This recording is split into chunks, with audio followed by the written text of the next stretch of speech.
Um, yeah, so like Aditi said, my objective here is basically to walk you through my own journey of getting the O1 visa, what I learned in the process, and then just see that in what capacities I can help you with any of my learnings, so that you don't have to go through the same the loopholes and the same hassles. Okay, so yeah, so I'm not going to cover these in details as such. I mean, Aditi already gave a wonderful introduction. So yeah, I started my professional career as R&D engineer in Siemens engineers. I went through a few intermediate roles and eventually landed as a product manager at QB, where I'm currently working.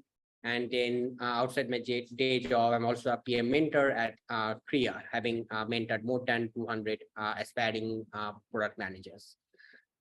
So I think probably I'm guessing that people who are out here in this call would already know what is a O1 visa, but still just to give an introduction here. So O1 visa is basically a non-immigrant visa for individuals who possess extraordinary ability in science, arts, so on and so forth. And then this is usually demonstrated by providing evidence for different criteria. More precisely, there are 8 different criteria for the O1 visa. And if you go to the USCIS website, you will see that it's written like you have to meet like 3 of those 8 criteria. But I thought that I'll give you a more realistic number because based on my experience and also because I've been able to talk with a lot of other folks who have been applying for one, I know that if you go to any lawyer, they will ask you to meet at least 5 of those 8 criteria, right? And the reason is just being, you don't want to just be at that minimum level and apply. You really want a strong case before you go ahead and put your petition for O1. So 5 out of 8 criteria is should be the target for you. I'm going to talk about the criteria and a little later.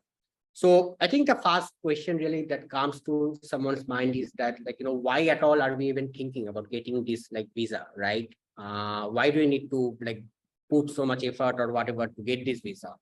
So here are some of the key highlights for me that motivated me to go for this visa rather than going through the H1B route or any other visa route. So number one, it's solely based on your merit, right? So there's nothing like a cap.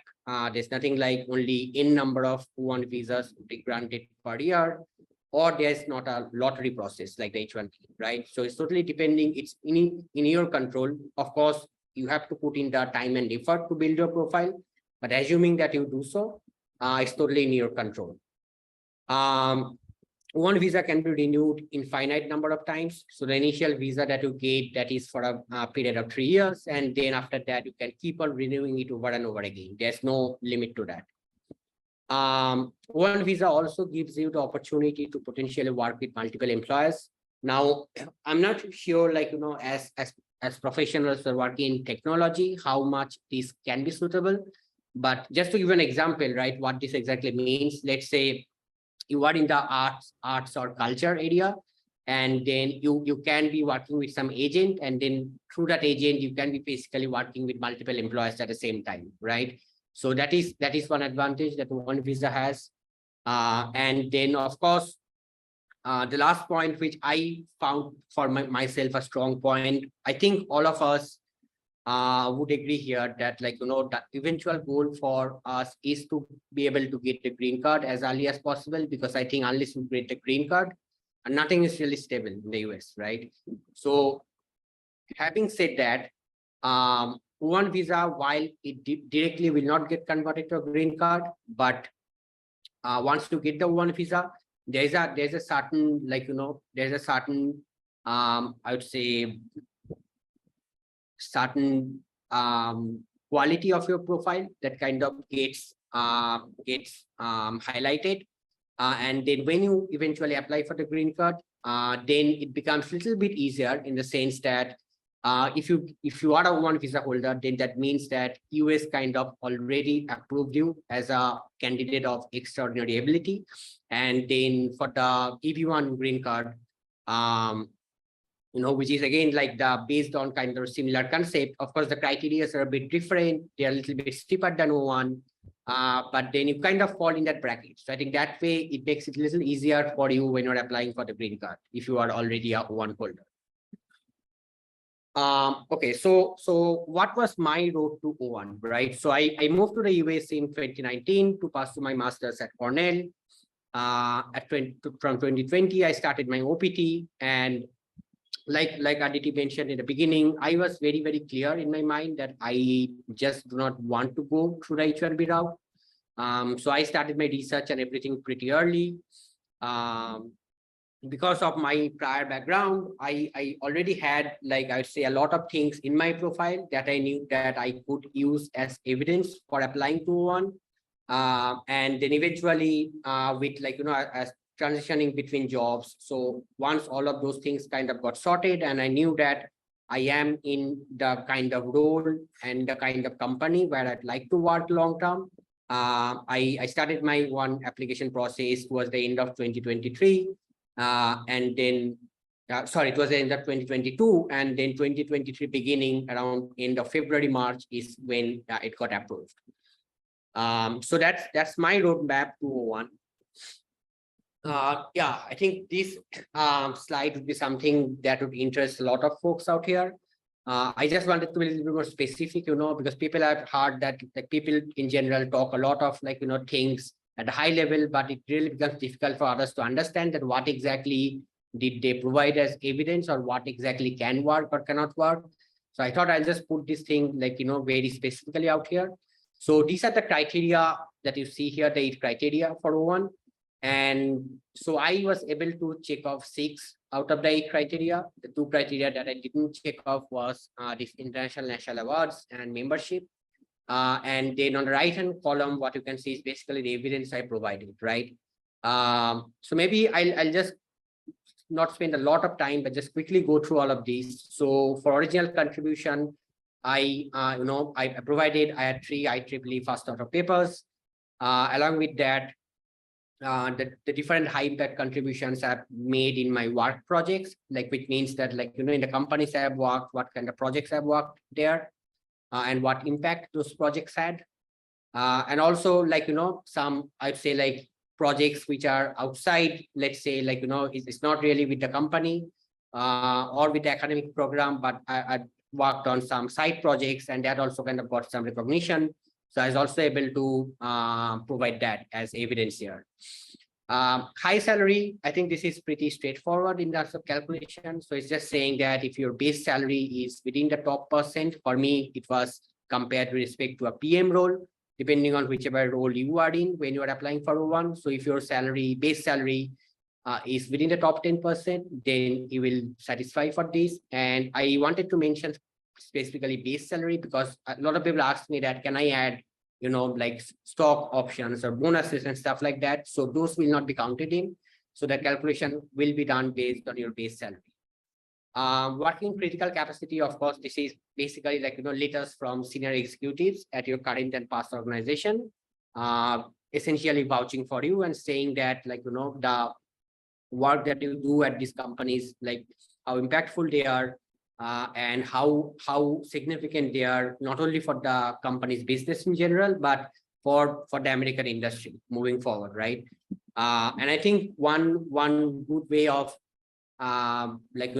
ensuring this is trying to work in projects which which kind of has a great future, right? So for example, if I give you example from today's, one of the most talked about things I think right now everybody's aware of is OpenAI, right? And we can see very clearly that a lot of things is going to happen using OpenAI, and that's kind of the future market going forward. So if you are a person in your company who is working with something like OpenAI or AI tools in general, for sure you will be doing some work that has a lot of significance going forward. So that's what working critical capacity means. Scholarly publication, this is again if you have papers or publications. Praise or media recognition, this is basically saying that if you did any work, it can be directly coming from you, or it can be maybe it was a larger work in which you were a part of, and then that work got recognized by media or press, both of them should work here. So international national awards, this is actually a little bit tough, I would say, because so when they say international national awards, they are really referring to like, some global awards which are like, recognized worldwide. And I feel that at least based on my personal research and my conversations with a lawyer, if unless and until like, you are someone who has been working in the industry for a good amount of time, or let's say like, you did something in your research that kind of had a drastic impact in the domain of your expertise, those kind of things can fetch you these awards. But otherwise, I think it's a little bit difficult as someone who don't have a lot of industry experience, which was the case for me. Membership, again, I think it is a little bit difficult in the sense. So by membership, they mean you need to be a member of like, esteemed organizations like IEEE and so on. And these memberships are like supposed to be peer-reviewed membership, which means that it's not like you just apply to be a member and then you get the membership. So that doesn't work. This membership, like, is going to be something that for which you need to like, submit your application that goes to a scrutiny profile. There will be a peer committee who will be reviewing your profile. And based on that, eventually they will decide whether or not to give you the membership. So I think it's a little critical in that sense. It's not really straightforward, I'd say, to achieve. And then, yeah, the last one is judging work of others. So this is literally like, you can judge international national competitions of significance.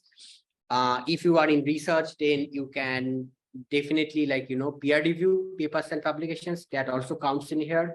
So I'd say it's like two ways for people coming from different routes. So for people who are coming from research, I think like the easier option for them is to maybe just like, peer review papers or publications. And then people like us who are more from the like, like the non-research, I would say, or more focused on the industry side. For us, I think it's better to try and judge, technical or engineering competitions. So these are all the criteria, and these are all the evidences that I provided, and these luckily worked out for me. Okay, so going to the next slide.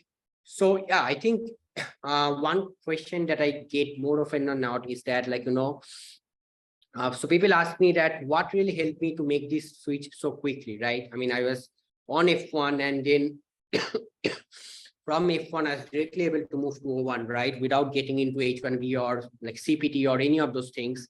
So I think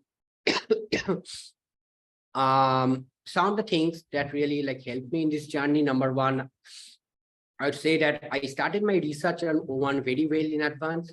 So when I was kind of like, was like in my first job in the US, I already started my research from there. And I knew that at a high level, I'd not say like everything, but at a high level, I knew at the stage what O1 is, and then what are the kind of things that would be required in order to be eligible for O1.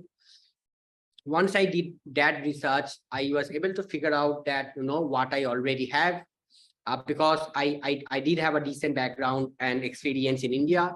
So I knew that a lot of things that I've gathered during that experience, I'll be able to leverage here. But then I also I identified like what are the gaps that I need to fill in if I want to like, apply for O1 going forward. And the timeline in my head was pretty simple. It was like, as simple as I know that I have this OPT, which will be running for 3 years, like OPT plus STEM OPT included. And the H1B has to start after that, ideally. And I like I said, I didn't want to like, at all get into the H1B process. So my timeline was pretty simple, that I have 3 years of time. Within the 3 years, before the last H1B even gets submitted, I want my results to be out. Like I need to have my O1 results to be out, right? So that was my timeline in my head. And that's the way I kind of like navigated through the process. Performing well in current and past organizations, I think that is very important because, and there's also one of the questions that I'll cover later, someone asked me. And this is important because like, I can tell you that when you're applying for O1, you will need a lot of support from your company, right? And then I think the best way you can ensure that you get the highest level of support is basically you perform to your best potential, right? On whichever projects you're working on. So for me, just for example, before I joined QB, I was working in a consulting firm, and then there, based on my work and everything that I did, they promoted me within 6 months, right? And that was actually a big point that I could feel when, I sort of went back to them and asked for a referral letter, while collecting the evidences for one. They were more than happy. And then the letter that they, of course, I cannot share that letter in the public here, but then I can tell you that the letter that they wrote, that was that was just too good, beyond what I could have expected. So I think you need that kind of support from your employer, and to get that kind of support, I think the best thing you can do is just really focus and do as much well as you can in your role. And then the last point, I think this is also important. So brainstorming alongside the lawyer to identify a connecting thread, right? Now, this was critical, particularly for me. It might not be so critical for everyone. Really depends on exactly what background you're coming from, and then what is your current role, based on which you're applying for one. But the usual notion is that, your expertise should be kind of focused towards a particular direction. It shouldn't be you did something here and now you're doing something there. That kinds of makes it difficult to to build a strong case. And I for example, I started, like I said, I started my career in Siemens Linears, which is a medical device company. So I came from a healthcare background, and right now I'm working at QB, which has totally nothing to do with healthcare, right? QB is an online streaming platform. But then there was overlapping areas that we figured out. So it's not really about what exact designations did you hold. So it's not like, if I'm applying today for one as a product manager, I need to hold 4 other product manager roles going backward. It's not like that. But you have to find some common interlink between across the roles. So just to give an example, let's say for all these roles, whatever the designations were, let's say you use a lot of data and analytics, right? To build products, or to scale processes or things like that. So those are the kind of overlapping areas that you have to figure out.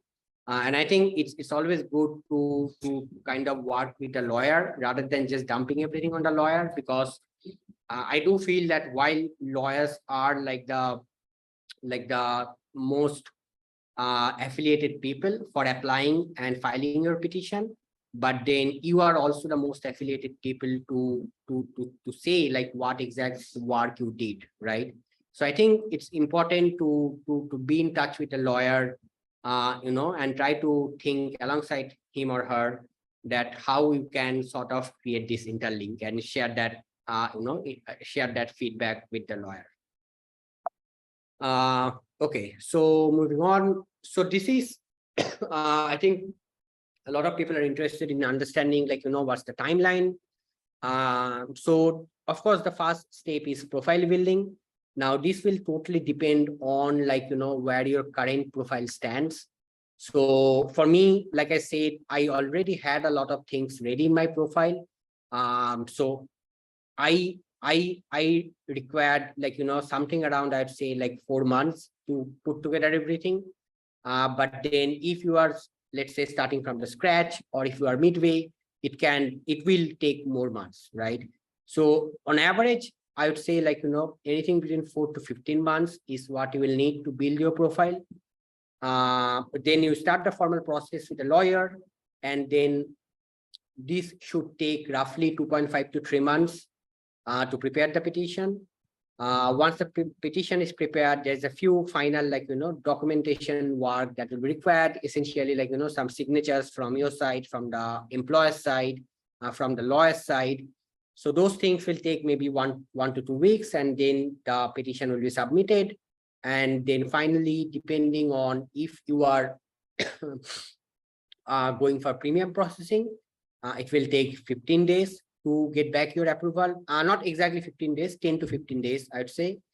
And if you are going for regular processing, so then it will take anywhere between 6 to 8 months. Usually people who apply for one, as far as I know, they usually go for premium processing. So yeah, I mean, I'd say like once you have this fast part figured out, which is building your profile and starting the process with a lawyer, you can be assured that, like, once you submit the petition, then you will be able to like hear back on the result pretty quickly.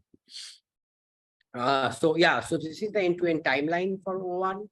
And yeah, so now I'm going to jump into like some of the questions that I received. There's a lot of questions, and I'm sorry I was not able to take up everything here because of the interest of time, but then I tried to pick I think 5 or 6 of the most common questions. So to starting off with, when to begin the process as an F1 student, right?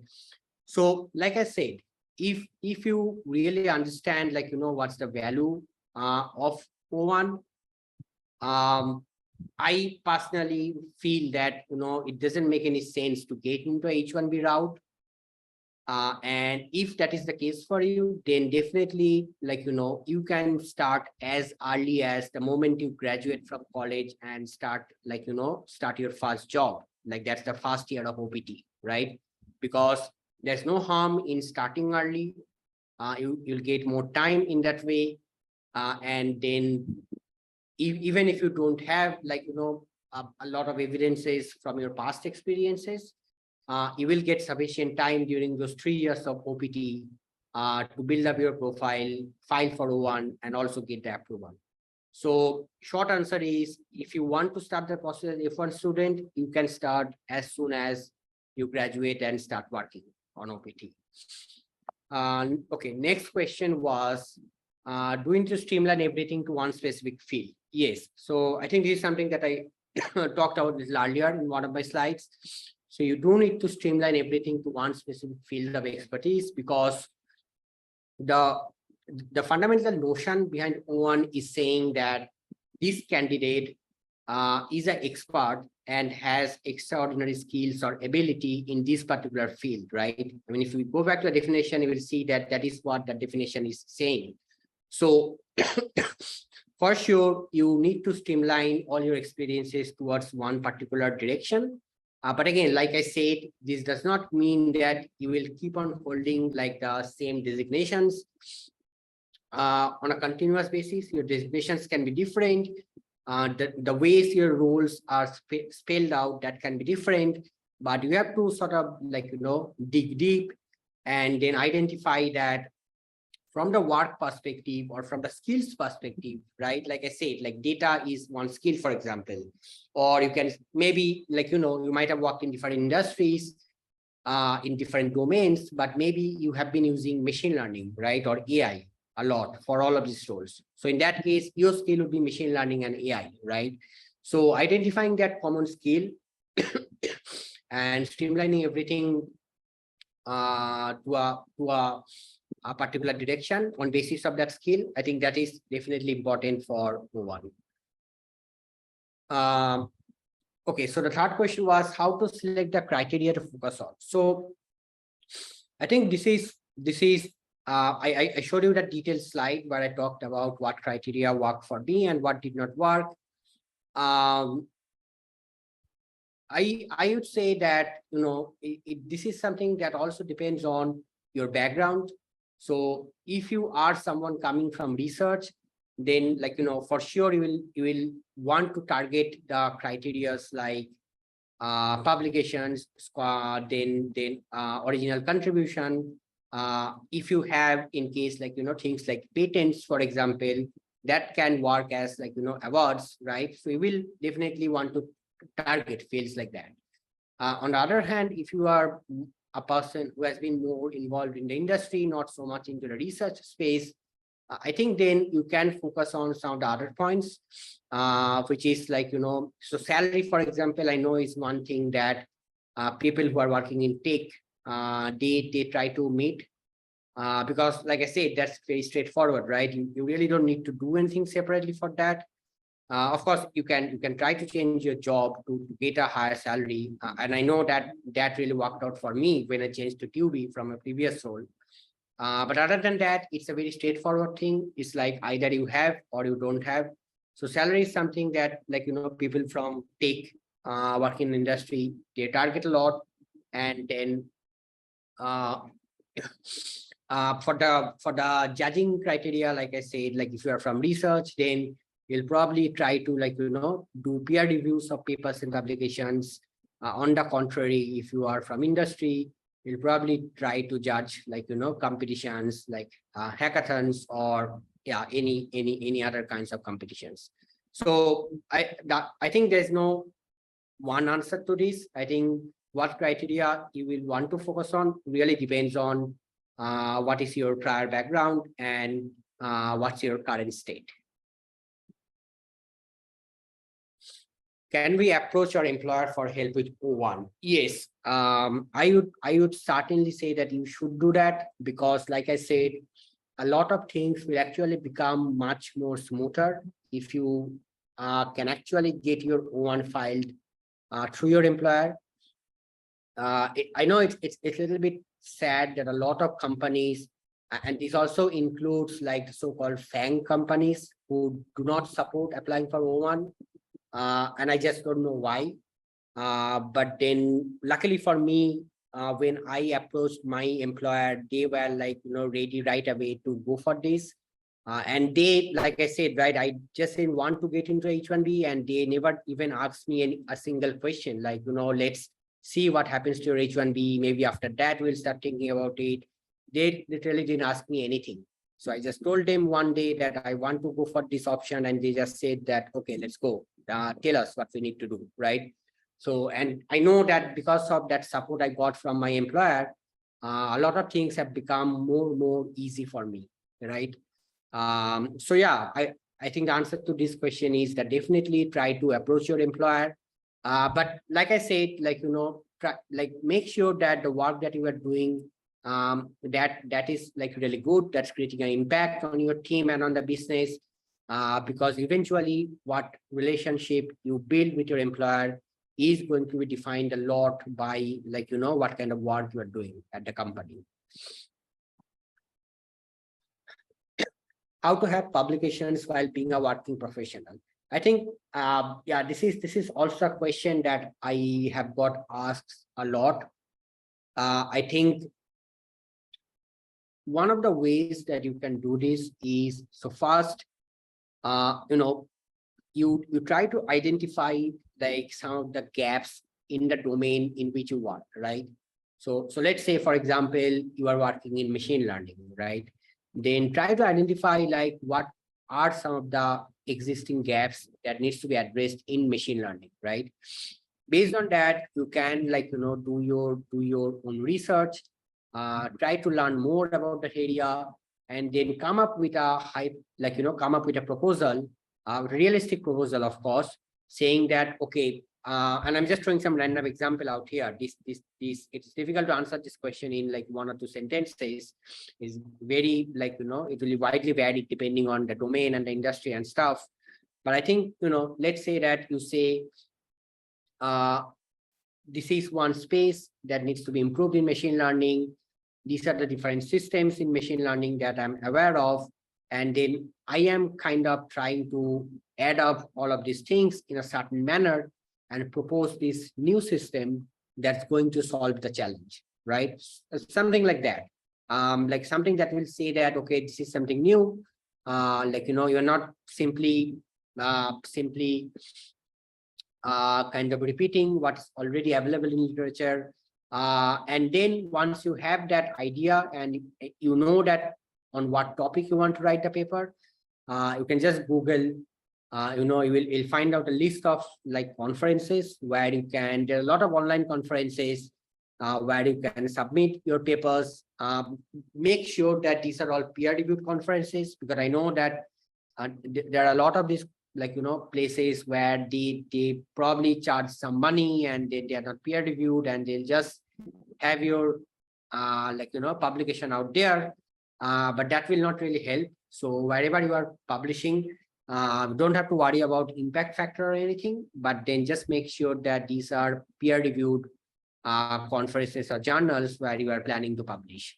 But yeah, I think that's pretty much the process of how you can have publications when you are working as a professional in the industry. Okay, let me see if I have. Yeah, I think this is the last question. So what was your strategy to get buy-ins from executives for obtaining critical role reference letters, right? So I think this is also something that I talked about a little bit before. I think my goal always has been like, to deliver the best based on my potential at my workplace. I believe that you can build strong relationships at your workplace. Like, of course, your, like, how you fit culturally and all those things are important. But I think the core of everything is really like, what level of work, what standard of work you're delivering to the company, and how significantly is that impacting the business in a positive direction, right?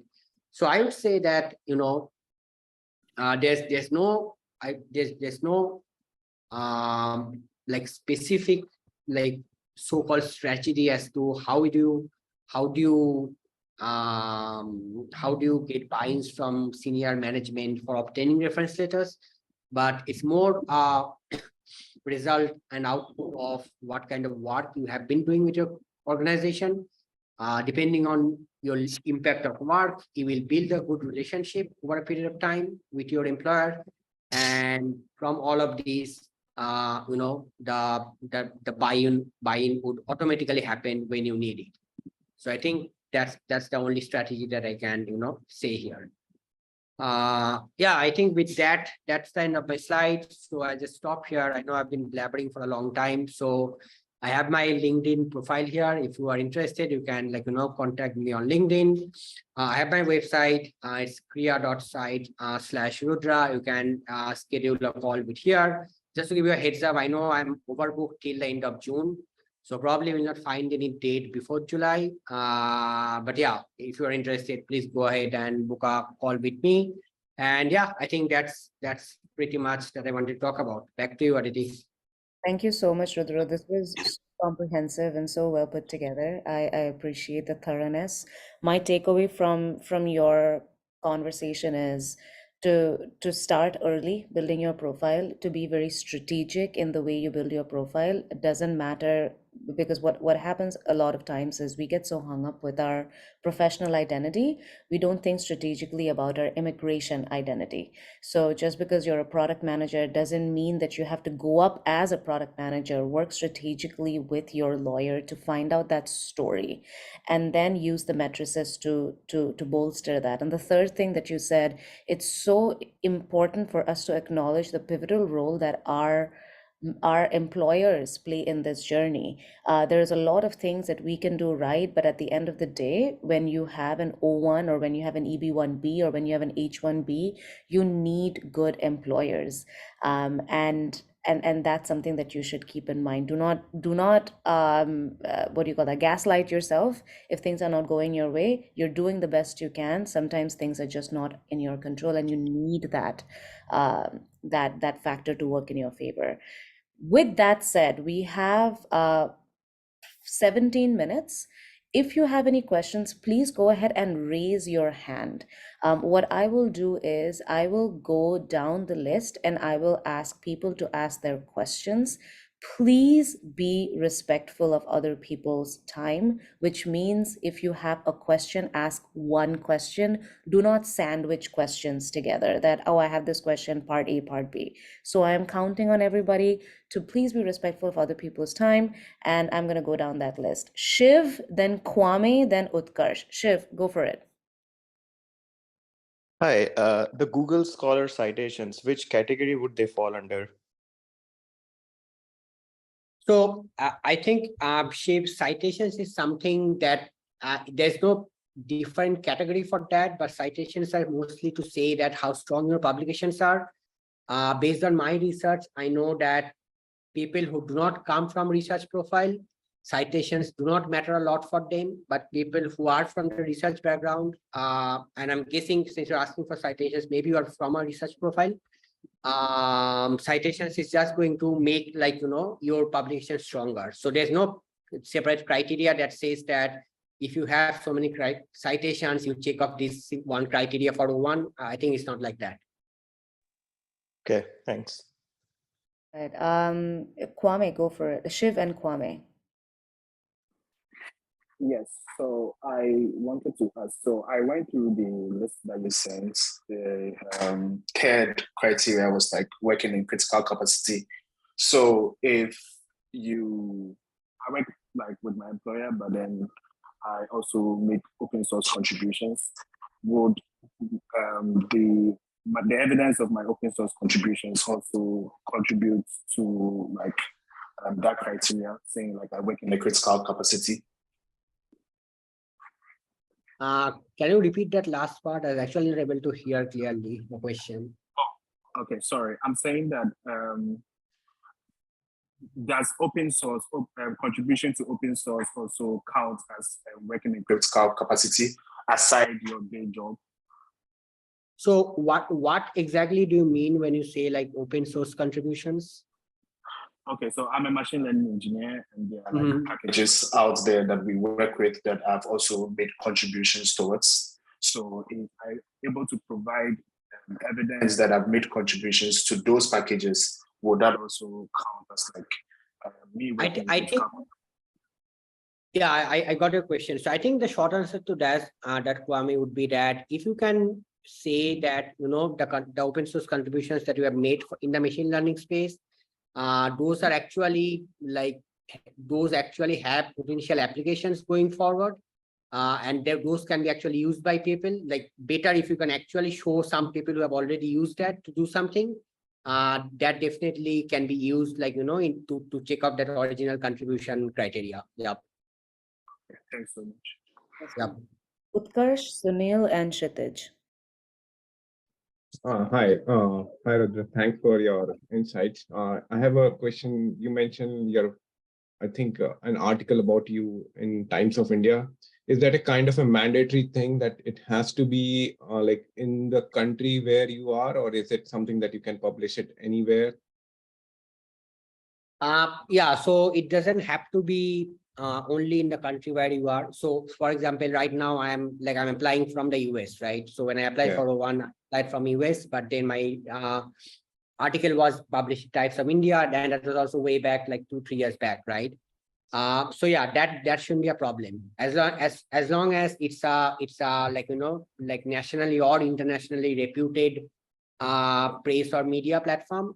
It should work out. And it has to be print, or it has to be digital only, digital plus print. Digital is also fine. That is also Okay. fine. Yeah. Okay. And about sorry, one more question. And about the papers, right? You mentioned it has to be in the journals, or it has to be in the it can be in the conferences too, in international. No, it can be in the conferences also. Okay. Yeah. Thank you. Yeah. Right. Sunil, Kshitij, and Clinton. Yeah, thank you so much. So I wanted to know how to identify if we are meeting the salary criteria. So yeah, so the simple way you can do that, Sunil, is like, you know, there are these websites, like for example, salary.com or even Glassdoor, I would say, like, you know, just to get a reference. So you go there, you type what role you are in. So let's say, for example, for my case, I'm a product manager. So if I go and type there, what's the average salary scale for product managers across the US, they will show me. And then I know what's my base salary, right? And I'll just calculate if my base salary is within the top 10% of that scale or not. It's like that. Can I add one thing in this? Like there's a USCIS site. Actually, you can check by states what is the salary requirements for EB1A. So I think for California, it's 187 something. Yeah, so I think, yeah, that's another point. I think I didn't mention that here. So the location is also something that probably matters. So like people are working in California, Bay Area, of course, the pay scale is usually higher there. So like the exact threshold, like, you know, if you are based out of California, would be a little bit different from, let's say, if you are based out of some of the other like outskirts area, for example. Yeah. Thank you. Awesome. And you can also join the Slack community that I have put in the chat, and there is a lot of chatter on this, and people have shared a lot of resources. So if you've missed it in the infinite scroll of chats, just reach out to me. I'll send you the link. All right, Kshitij, Clinton, and Tanush, go for it. Thank you for the talk. So, question specifically about the nature of publications. Just trying to get some more clarity. Were all of your publications conference? And if so, what was the level of conference? Were they like all of them IEEE or ASME or some society-based conference? If you could give some clarity on that. And did you get any feedback or RFE kind of thing from USCIS on that? Thanks. So, first question, yes, all my papers, publications were in conferences and in IEEE conferences as first. I didn't submit any journals as evidence. And then your next question, no, I did not get any RFE. Okay, thank you. Thank you. Clinton. Hi, Rudra. First of all, thanks so much for doing this. Most times when you hear about O1, you generally hear cases of researchers. And so I'm a product manager, so this helps tremendously. My question is around the logistics of how you made this happen. What I wanted to know is, in terms of lawyers, right? Did you work with your company lawyer solely, or did you initially work with an external lawyer to get your case reviewed and then maybe get some help there other than your company lawyer? So I think, Clinton, this is really depending on what your employer is thinking. So like I said, for me, I was really lucky that when I approached my employer, they were really ready to take this on their side. And then I didn't have to think about anything else. They had their own lawyer firm with whom they work for this kind of specialty visas. So everything was done from their side, right? So I work with a company lawyer, but unfortunately, I know there's a lot of companies, and like I said, that these also, I'm talking about so-called FANG companies whose lawyers do not support one and these kind of cases. So I know a lot of people, from the customer obsessed company who are working with external lawyers to file for O1 and EB1 just because their company lawyers